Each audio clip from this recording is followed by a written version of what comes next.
Isang magandang araw pong muli sa inyong lahat, mga minamahal kong mga kapatid sa Panginoon. Minsan pa, ito ang inyong lingkod, si Pastor Roel Camia mula dito sa Winnipeg, Manitoba, Canada, para sa ating pag-aaral ng salita ng Diyos ngayong umaga. Welcome po sa Tinig ng Pag-asa.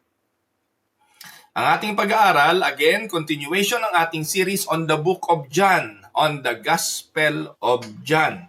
Sa mga taga-subaybay ng Tinig ng Pag-asa, medyo mahaba-haba na po ang ating nilakbay. Sa 8 kapitulo, nakagawa na po tayo ng 8 pag-aaral. 27. 27 messages sa 8 kapitulo. Kaya napakahaba na, ano po? But mahaba pa ho ang Book of John at samahan po ninyo ako sa mga susunod pang araw ng ating pag-aaral tungkol sa gospel na ito. Sa umagang ito, ang title ng ating pag-aaral ay Truth Will Set You Free. At dito po sa John chapter 8 verse 32, binanggit iyon ng Panginoon. Subalit, para pag-aralan natin kung anong konteksto ng katagang yan, basahin natin ang kabuuan ng John 8:31 hanggang 47. Samahan niyo ako magbasa. To the Jews who had believed him, Jesus said, "If you hold to my teaching, you are really my disciples. Then you will know the truth, and the truth will set you free." They answered him, "We are Abraham's descendants and have never been slaves of anyone. How can you say that we shall be set free?" Jesus replied, "Very truly I tell you, everyone who sins is a slave to sin. Now a slave has no permanent place in the family, but a son belongs to it forever. So if the son sets you free, you will be free indeed. I know that you are Abraham's descendants, yet you are looking for a way to kill me, because you have no room for my word. I am telling you what I have seen in the Father's presence, and you are doing what you have heard from your father." "Abraham is our father," they answered. "If you were Abraham's children," said Jesus, "then you would do what Abraham did. As it is, you are looking for a way to kill me, a man who has told you the truth that I heard from God. Abraham did not do such things. You are doing the works of your own father." "We are not illegitimate children," they protested. "The only father we have is God himself." Jesus said to them, "If you were your father, you would love me. If God were your father, you would love me, for I have come here from God. I have not come on my own, God sent me. Why is my language not clear to you? Because you are unable to hear what I say. You belong to your father the devil, and you want to carry out your father's desire. He was a murderer from the beginning, not holding to the truth, for there is no truth in him. When he lies, he speaks his native language, for he is a liar and a father of lies. Yet because I tell the truth, you do not believe me. Can any of you prove me guilty of sin? If I am telling the truth, why don't you believe? Whoever belongs to God hears what God says. The reason you do not hear is that you do not belong to God." Pagpalain nawa ng Panginoong Diyos ang pagkabasa at pagkadinig ng kanyang mga banal na salita na sa umagang ito'y ating pag-aaralan. Ang theme ng John chapter 8:31 to 37 ay ito: True freedom is found only in Christ through the truth of the gospel.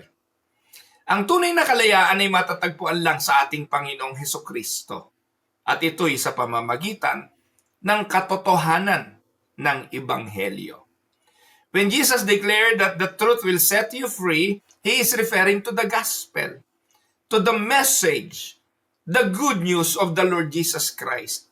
Kaya ang pagkakilala at pagkaunawa kay Kristo at ang pagsasalig ng pananampalataya sa Kanya ay ang tunay na kalayaan. Ang main idea ng message ngayong umaga ay ito: many claim to know God, but only those who abide in Christ and receive His truth are truly free. Maraming nagsasabing kilala nila ang Diyos. Subalit, pinatutunayan ng pagsunod sa Panginoong Hesukristo ang pagtataglay ng katotohanan dahil ito ang siyang nagpapalaya. Mga minamahal kong mga kapatid, we live in a world that talks constantly about freedom. Kung mayroong isang bagay na ayaw natin ay ang masasakal ang ating kalayaan. We always shout freedom.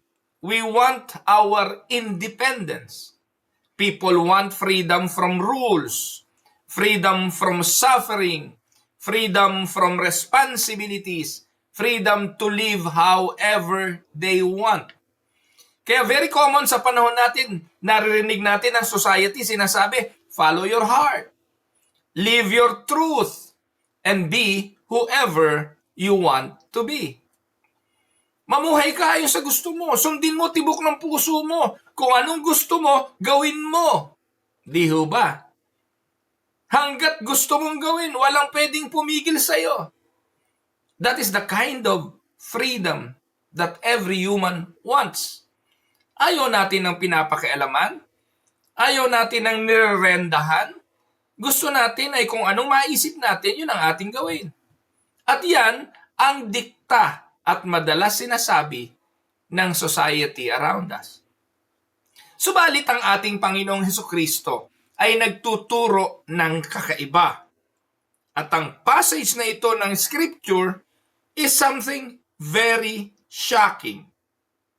Sinabi ng Panginoon, a person can look religious, moral, educated, and respectable, but still be a slave. In the Jews who are listening to the Lord Jesus in this passage were deeply religious people. Ang kausap niya rito sa talatang ating binasa ay ang mga relihiyosong Hudyo, mga Pariseyo pa nga at mga eskriba. Ang katangian, alam nila ang banal na kasulatan. At ang sabi nila at ang kanilang claim sa mga talatang ating binasa, lahi kami ni Abraham. We were descendants of Abraham. Yet, ang sabi ni Jesus, you are not truly free. You are all slaves. Ang tanong, bakit? Bakit sinabi ng Panginoon ito? Because freedom is not merely political freedom. Hindi palibasa, malaya ka politically, hindi ka nakakulong bunga ng anumang political agenda. Ikaw ay malaya dahil nagagawa mong pumunta kung saan mo gustong pumunta. Hindi nangangahulugang malaya ka politically, ay malaya ka talaga. At hindi rin ito tungkol sa salapi. Maraming sinasabing meron silang financial freedom, and because they have financial freedom, they can buy whatever they want. They have money to buy anything they desires. Malaya sila. And freedom is not doing whatever we want. Hindi palibasa, nagagawa mo, gusto mong gawin, malaya ka. Real freedom is freedom from the slavery of sin. Ang binabanggit na kalayaan ng Panginoong Hesukristo rito, no? And the thing that He wants us to be free, to be freed, is the slavery from sin. Kaya sabi niya, malalaman niyo ang katotohanan at ang katotohanan na magpapalaya sa inyo. It is not something about material things.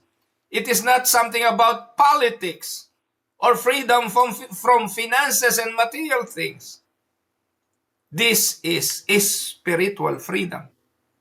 And only Jesus Christ can give that freedom. Maaaring ang tao sa panlabas, morally upright, maaaring educated, maaaring respectable. Pero ang sabi ni Jesus, still alipin ng kasalanan. Ating puntahan ang pag-aaral natin ngayong umaga sa pamamagitan ng pag-e-examine ng mga talatang ating binasa. Pinakita ng ating Panginoon ang paglalarawan ng isang tunay na disipulo ni Kristo. Ano po bang karakteristik ng isang disipulo? Sabi po ng Panginoon, true disciples abide in Christ's word. John 8:31-32. To the Jews who had believed him. Sino ang kausap niya? Mga Hudyong nanampalataya sa kanya. Kahapon pinag-aralan natin yung Jesus is the light of the world. Sabi niya, I am the light of the world. Pero hindi ito pinaniwalaan ng mga tao because they want darkness rather than to be in the light. Subalit, hindi naman lahat ay nireject ang katotohanan ito. May mga nanampalataya. At itong mga nanampalatayang ito, sila ang kausap ng Panginoon dito sa mga talatang ating binasa. Ang sabi ni Jesus, to the Jews who had believed him, sabi niya, if you hold to my teaching, you are really my disciples. Kasi mga kapatid, marami namang sumunod kay Jesus eh. Marami nagsasabi ng Panginoon, Panginoon. Maging si Judas nga, alagad pa eh. Maraming sumunod sa Panginoon, may iba't ibang klase ng motibo. May mga sumunod para sa pagkain. Dahil pinapakain sila ni Jesus. Imagine mo nga naman, pakainin yung 5,000, smorgasbord, they can eat whatever they want, up to sawa, sumobra pa ng 12 bakol. Sinong ayaw ng ganong klaseng Panginoon? Kaya nga gusto nilang gawin na siyang hari dahil tinutugunan ng ating Panginoon ang pangangailangan ng kanilang sikmura. Pero hindi sila sumunod for the right reason.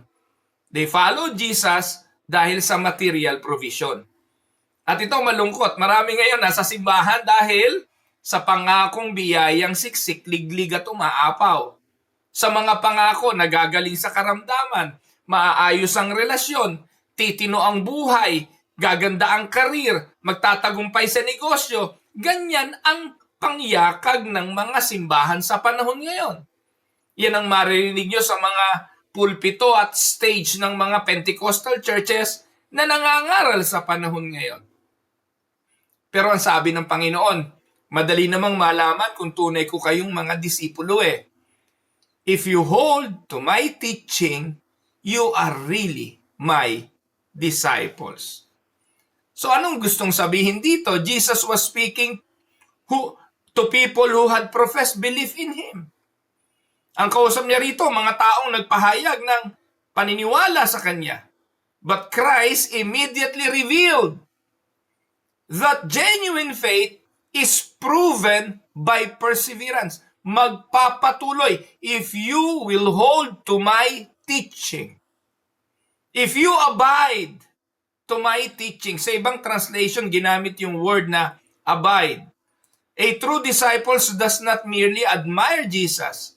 A true disciple abides in His word. Silipin natin saglit ano ba ibig sabihin ng abide.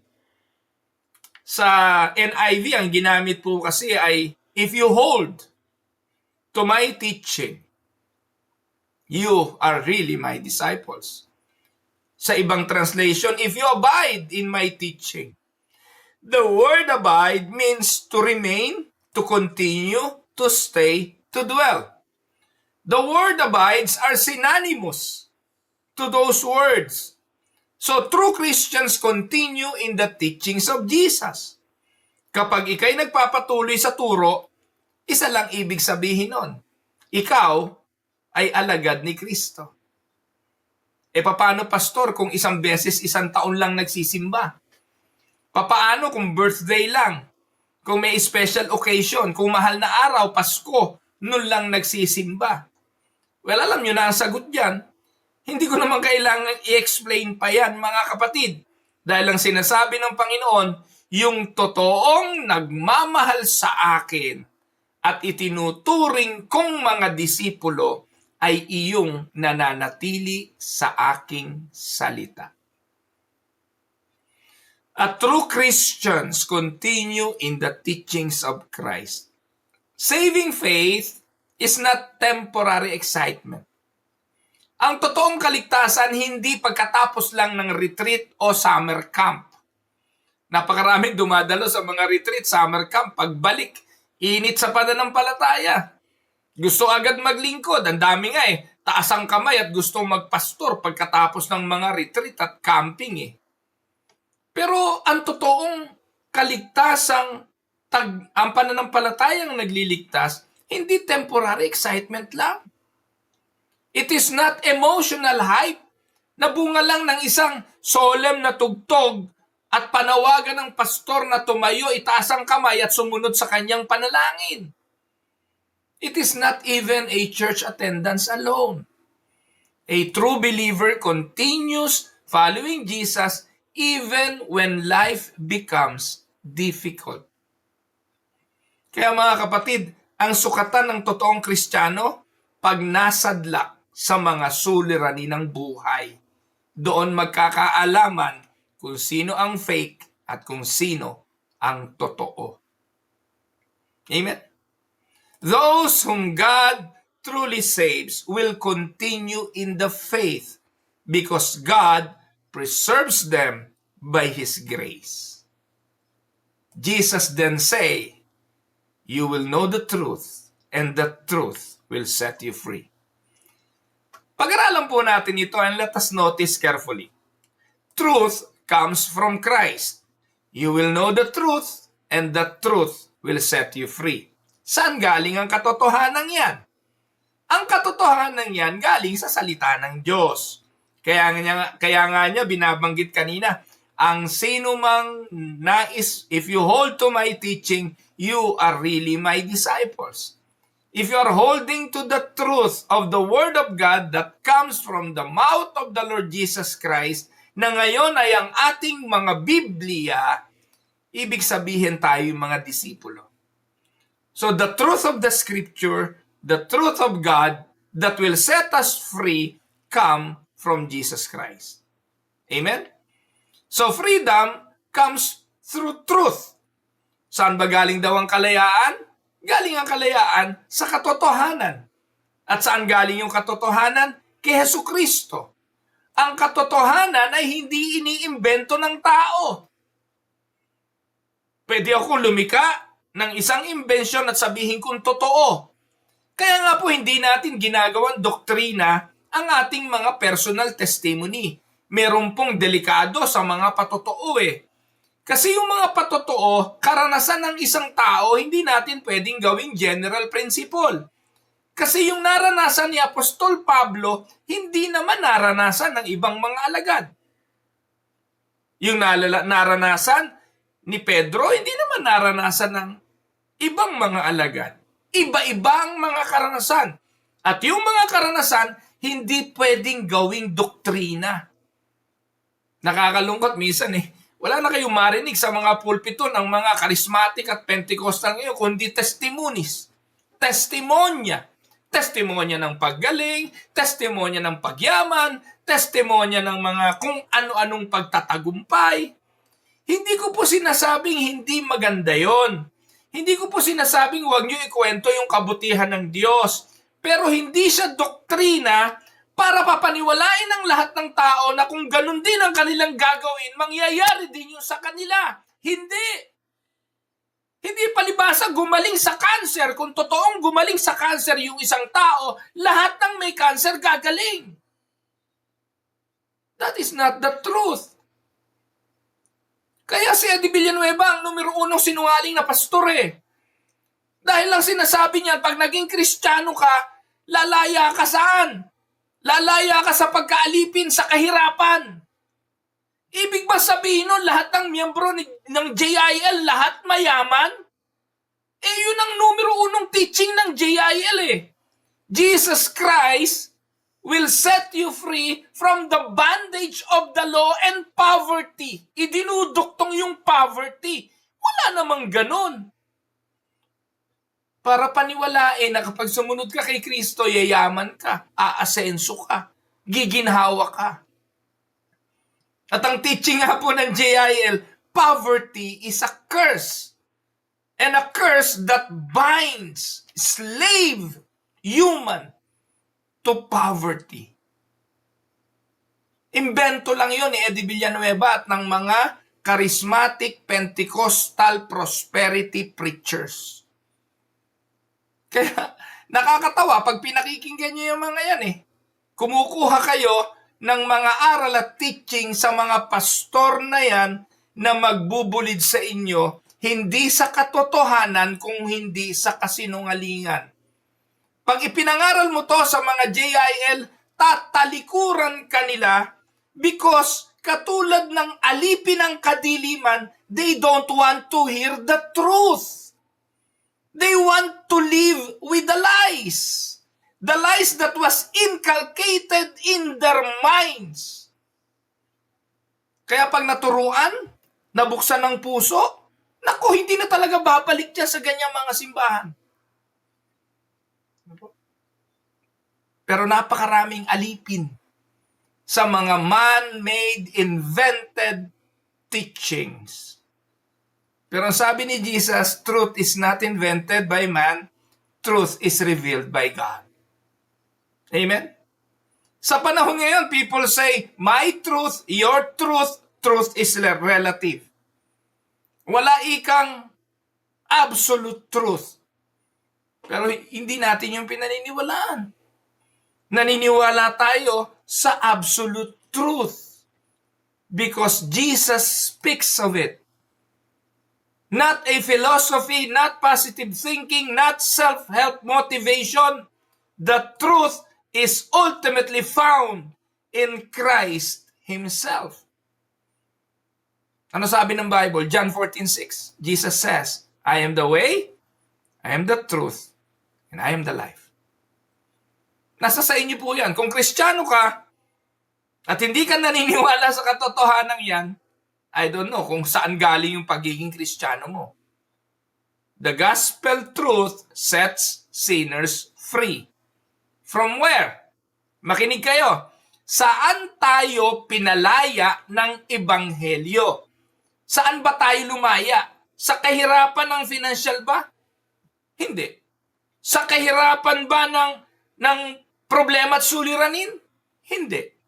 Sa kahirapan ba ng buhay? Pagkakasakit? Hindi. Saan tayo pinalaya? Pinalaya tayo ng katotohanan una sa guilt. Ikaw na dating makasalanan, sinabi ng Panginoon, pinalaya na tayo. When Jesus sets us free from the truth, we are no longer guilty. Amen? Makakapamuhay ka na. You now have peace with God. Dati tago tayo ng tago sa Diyos katulad ni Adan. Pero nung natagpuan tayo ng Panginoon, itinuro ang katotohanan, nakilala natin siya bilang daan, katotohanan at buhay, lumaya tayo sa pagkaalipin sa guilt, sa condemnation. Lumipat na tayo mula sa kapahamakan at kaparusahan mula dito patungo sa buhay na walang hanggan. Ang mananampalataya, hindi nahahatulan. Diyan tayo lumaya. Lumaya tayo sa spiritual blindness. Dati bulag tayo, hindi natin nakikita ang katotohanan. Ngayon, malinaw nating naiintindihan ang aral. At ang pinakamalupit, ang bondage against sin. Yan ang sinasabing paglayang ginawa ng Panginoon. Hindi yung, dahil pinalaya ka ni Kristo, wala nang pagdurusa, wala nang problema, wala nang hirap. May kanta pa nga na, ang buhay ng Kristiyano ay masayang tunay, laging may pera, nagtatawanan, at kung ano-ano pang idadagdag para lang mapapaniwala ang mga tao na iyon ay mangyayari. Kaya napakaraming dumadalo sa mga charismatic at Pentecostal disillusion pagkatapos. Dahil nakita nilang hindi naman totoo yung mga bagay na sinasabi at ginagawang doktrina ng kanilang mga pastor. Mga kapatid, imagine a prisoner who has lived in a dark prison cell his entire life. One day, someone opens the prison door and says, "You are now free." But the prisoner refuses to leave because darkness has become comfortable. Gusto ko pong sabihin sa inyo, that is the condition of sinners apart from Christ. Many love the darkness more than they love the light. Jesus came to open the prison doors of sin. At tayo'y pinalaya na doon. Hindi na tayo mamumuhay sa kadiliman, lalakad tayo sa liwanag ni Kristo. Amen? So, iyan po ang tunay na disipulo ni Kristo, sumusunod sa kanyang mga salita. Amen? Second point, makikita natin sa mga susunod na talata na ang kasalanan makes people slaves. John 8:33-38, they answered him, "We are Abraham's descendant and have never been slaves of anyone." Sumagot yung mga Hudyo, sabi niya, "Paanong sasabihin mong kami mga alipin at kailangan naming lumaya sa pamamagitan ng katotohanan? Lahi kami ni Abraham." They responded proudly, "We are offspring of Abraham and have never been slave to anyone." Tatanungin ko kayo mga kapatid, kayong nagbabasa ng Bible, alam ninyo ang mga kasaysayan. May katotohanan ba yung pahayag ng mga Hudyo na yan? Na sila kailanman ay hindi naging alipin ng kahit sino? Yan ay napakalaking kasinungalingan. Bakit? This statement was ironic because Israel had been enslaved many times. So yung mga sikat na slavery na pinagdaanan ng mga Israelita, unang-una saan? Ehipto. 40 long years. Alipin sila sa Ehipto. Sa panahon ni Moses, lumaya sila dyan. But they have been enslaved by Egypt. Sa Babylon, 70 years. They were taken captives sa Babylon, panahon ni Jeremiah. At habang nag-uusap ang Panginoon at ang mga tagapakinig na ito, alipin pa rin sila ng Rome during Jesus' time. Amen? So yung mga taong ito, sabi nila, kami lahi ni Abraham at hindi kami naging alipin ni Numan. Sinungaling sila dahil sila'y alipin kahit nung oras na yon na sila'y nagsasalita. But listen, Jesus was speaking about a deeper slavery. Mas malalim na pagkaalipin ang gustong sabihin ng Panginoon. Hindi pagkaalipin sa Roma, hindi yung naranasan nilang pagkaalipin sa Ehipto at Babylonia. Jesus is speaking about slavery from sin. Because Jesus said, everyone who practices sin is a slave to sin. Amen? Mga kapatid, this is one of the most clearest biblical teaching about human depravity. Ito ang pinakamalinaw na pagtuturong makikita natin sa Biblia about total depravity of man. Sin is not merely something people do occasionally. Sin is a matter that controls fallen humanity. Madalas naririnig natin sa mga tao, kaya ko naman tigilan yan eh. I am in control. Oo, nagsusugal ako, pero kaya ko naman tumigil kung gusto kong tumigil magsugal eh. Oo, meron akong boyfriend na may asawa, pero kaya ko namang iwanan yan kung gusto ko eh. Oo, naglalasing ako, umiinom ako, pero kaya kong tigilin yan kung gusto ko eh. Ang totoo, kaya nga ba? Lagi ko naririnig yung mga nagsusugal. Marami po akong mga kaibigang nagkakasino eh. Laging sinasabi, Pastor, pa 20-20 lang naman ako eh. Pag naubos na yung 20, uwi na ako. Maniniwala ako sa'yo kung ang dala mong pera, yung 20 lang na yon. Kung yung 20 na yon, $20 na yon, at yun lang ang dala mo at naubos, wala ka nang itataya, uwi ka na. Pero ang totoo, hindi ninyo ako mapapaniwala na hanggang 20 ka lang hanggat may lamang pera ang wallet mo. Aalis ka lang doon pag wala ka na ni pamasahing pauwi. Sapagkat it is so hard to control the addiction from gambling, from liquor, from substance, from immorality. kahit na anong bagay na nakaka-addict. Hindi natin to kayang pagtagumpayan. Why? Sin enslave. Lust, greed, anger, pride, addiction, bitterness, unbelief. The sinners is not spiritually neutral. The Bible teaches that apart from the grace of God, man is dead in sin and always hostile toward God. Tama? Kaya malibang ang Diyos ang bumago ng puso, yang alipin sa kasalanan mananatiling alipin. Malibang palayain ng Diyos, kalagi ng Diyos ang gapos ng kasalanan, kalagi ng Diyos at buhayin ang patay na espiritu, hindi kailanman magagawang magtagumpay ninuman sa kasalanan. This is the reason why people cannot save themselves through religion, through morality, through good works. A slave cannot free himself. Ano kailangan? Para lumaya, kailangan natin ng deliverer. Amen? Now, paano natin magagawang lumaya? Kailangan tayong palayain at ang tagapagpalaya walang iba kundi ang anak ng Diyos. The Son alone gives true freedom. Mababasa natin verse 35-36.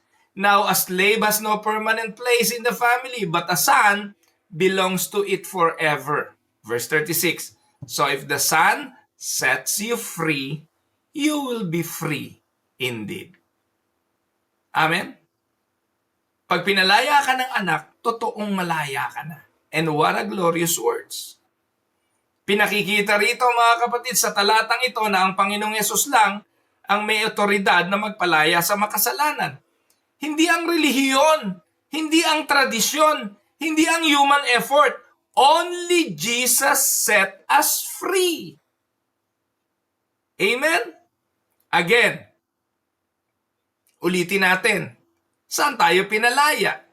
Jesus free us from the penalty of sin. Saan? Sa pamamagitan ng cross. Hindi na tayo paparusahan. Pinalaya na nga tayo ron eh.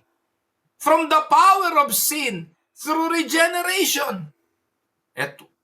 And one day, from the presence of sin in glory. Sa langit, wala nang kasalanan. And this is the beauty of the gospel. Amen? Sa krus ng Kalbaryo, Jesus took the punishment we deserve. Yung great exchange. He died in the place of sinners. He bore the wrath of God for His people. Amen? And through faith in Him, sinners are justified before God. Guilty pa ba? Hindi na. Justified na nga eh. This freedom is not freedom to sin more. Hindi tayo pinalaya para gumawa pa ng kasalanan at kaya tayo malaya na gawin kahit anong gusto. Hindi. It is freedom to obey God joyfully. Bago tayo maligtas, we sin because we love sin. Pagkatapos nating maligtas, God changes our hearts so that we begin to love righteousness. That transformation is the work of grace, not the work of the flesh, so that no one may boast. Amen? Yung isda na nasa loob ng aquarium, pwede niyang isipin na magiging malaya siya kung aalis siya sa tubig. Pero kung wala na siya sa tubig, anong mangyayari sa isda? Patay. Di po ba? So, true freedom is not living outside God's design. True freedom is living according to the purpose for which we were created. Ano ba ang chief end ng every human? The chief end of man is to glorify God and to enjoy Him forever. That is worship. Mga kapatid, sin destroys that purpose. But Jesus restores that purpose. Amen? Now, paulit-ulit binabanggit ng mga Hudyong kausap ng Panginoon na sila'y lahi ni Abraham. Pero makikita natin dito, spiritual heritage cannot save. 37 to 41, I know that you are Abraham's descendants, yet you are looking away to kill me? Because you have no room for my word, I am telling you what I have seen in the Father's presence, and you are doing what you have heard from your father. Abraham is our father, they answered. Tapos inulit pa nila, we are not illegitimate children, they protested. The Jews depended heavily on their ancestry. They kept saying, Abraham is our father. But Jesus is explaining that the true children of Abraham imitate Abraham's faith. Kung talagang anak kayo ni Abraham, tataglay ninyo ang pananampalataya ni Abraham. Sa aklat ng Galatia, binanggit din doon na hindi lahat ng Israel ay Israel. Hindi lahat ng Hudyo ay Israel. Katulad din naman ng binabanggit dito, hindi lahat ng lahi ni Abraham ay may pananampalatayang katulad ni Abraham. Abraham believed God. Kaya nang inutusan siya ng Diyos na lisanin ang kanyang bayan, di siya nag-hesitate. He obeyed God. At yun ang binabanggit natin kanina, ang tunay na disipulo will keep the Word of God, abides in the Word of God. Abraham loved God's truth to the point na nung hiningi ng Diyos ang kanyang anak na si Isaac, sumunod siya sa Diyos. Abraham welcomed God's revelation. But these religious leaders wanted to kill Christ. Their actions revealed their true spiritual condition. Hindi talaga sila naligtas sa pamamagitan ng minamanang kaligtasan. So, this is an important warning today. Being born into a Christian family does not save. Being baptized does not save. Being a church member does not save. Having a pastor as parent does not save. Each person must personally repent and believe in Christ. Mga kapatid, di nyo ba naisip? Wala kayong mababasa sa Biblia na apo ng Diyos. Lahat ng mababasa nyo sa Biblia, anak ng Diyos. Yun ang term. Tayo'y mga anak ng Diyos. Yung ako bilang tatay, anak ng Diyos, yung aking anak na si Yenyen, si Reb at si Ru, hindi sila pwedeng apo ng Diyos. Anak din sila ng Diyos. Tama? Therefore, God has no grandchildren, only children. And as a believers, anak mo, asawa mo, apo mo sa tuhod, kayo, tayo'y magkakapatid sa Panginoon. Amen? Does that make sense? So, have you truly trusted in Christ personally? Are you relying on religious background and outward morality?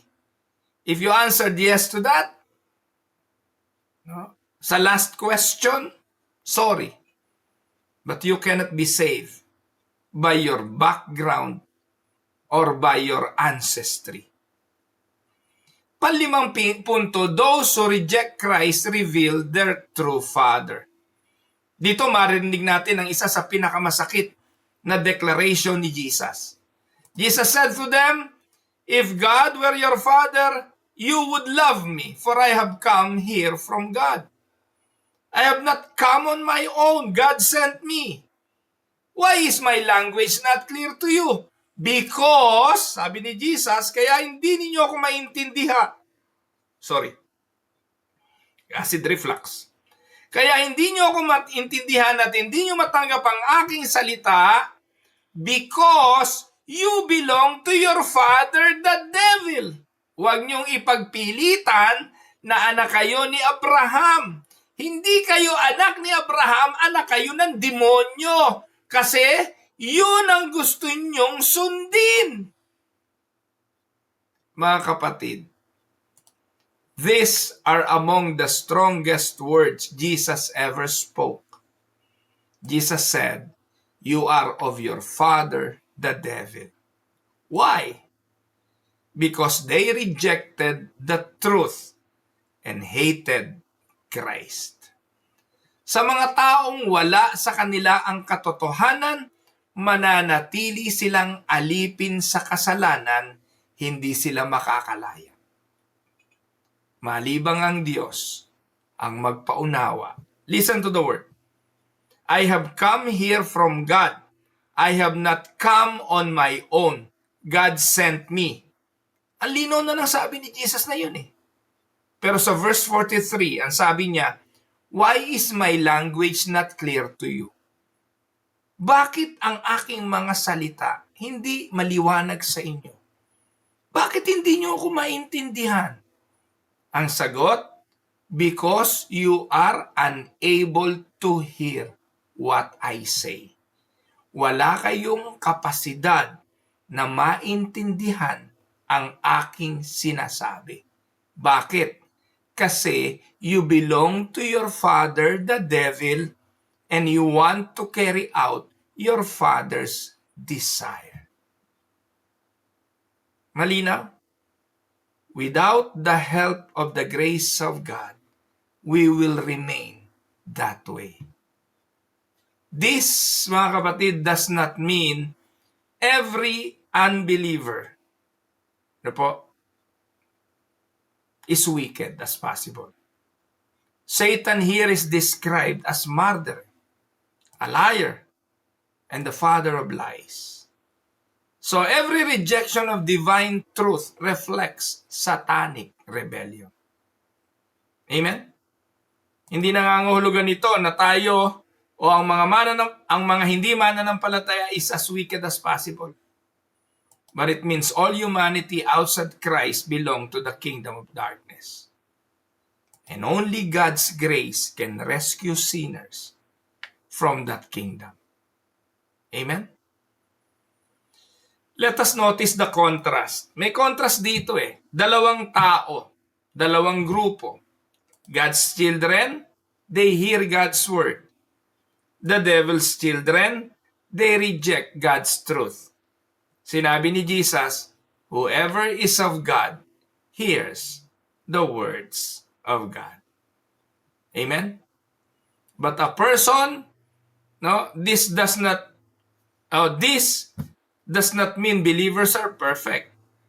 Hindi naman nangangahulugan na yung mga Kristiyano hindi na nagkakasala. Nagkakasala pa rin ako, kayo, at ang sino man. Hindi po ba? But it means they respond to God's truth with humility and faith. Ang tunay na marka ng isang born again is the love of the Word of God. Ang tunay na anak ng Diyos, mamahalin ang salita ng Diyos. A person who continually hates biblical truth should examine whether he truly belongs to Christ. Amen? So bilang application mga kapatid, this passage forces us to ask, am I truly be free? Do I love God's truth? Do I abide in Christ and His Word? Have I been liberated by the Son? Huwag niyong kakalimutan, without Christ, we are slaves to sin, blinded by Satan, condemned before God. But if we are in Christ, we are forgiven, chains are broken, hearts are changed, and eternal life is given freely by grace. The gospel is not self-improvement. The gospel is divine rescue mission. Amen? So bilang konklusyon ng ating pag-aaral ngayong umaga, the world promises freedom but delivers bondage. Sin always enslaves, Satan always deceives, Religion without Christ always condemns, but Jesus Christ came to bring true freedom. Freedom from where? And from what? Freedom from guilt, from condemnation, from slavery to sin, and from eternal judgment. And this freedom is found only in Him. John 8:36 says, if the Son sets you free, you will be free indeed. Come to Christ today, abide in His Word, believe His truth, and experience the freedom only the Savior can give. Some reflection questions for your study. What does it mean to abide in Christ's Word daily? In what ways does sin enslave people today? Why can religion never save a sinner? How does Jesus provide true freedom? Panghuli, do you truly love and obey God's truth? Tayo po'y manalangin. Banal na Diyos, aming Ama, thank you for sending your Son, Jesus Christ, to rescue sinners from bondage and darkness. Lord, we confess that apart from Jesus, we are slaves to sin and unable to save ourselves. May you open our hearts, O Lord. Open it to your truth. Revive us, regenerate us, grant us genuine faith, and help us abide in your word faithfully. Father, may we experience the true freedom that only Jesus can give. May you transform our hearts by your grace and make us bold witness of the good news of our Lord Jesus Christ. In Jesus' name we pray. Amen. Ako po ang inyong lingkod, si Pastor Ruel Camia mula rito sa Winnipeg, Manitoba, Canada, para sa pag-aaral ng salita ng Diyos ngayong umaga, dito po sa Tinig ng Pag-asa. God bless everyone.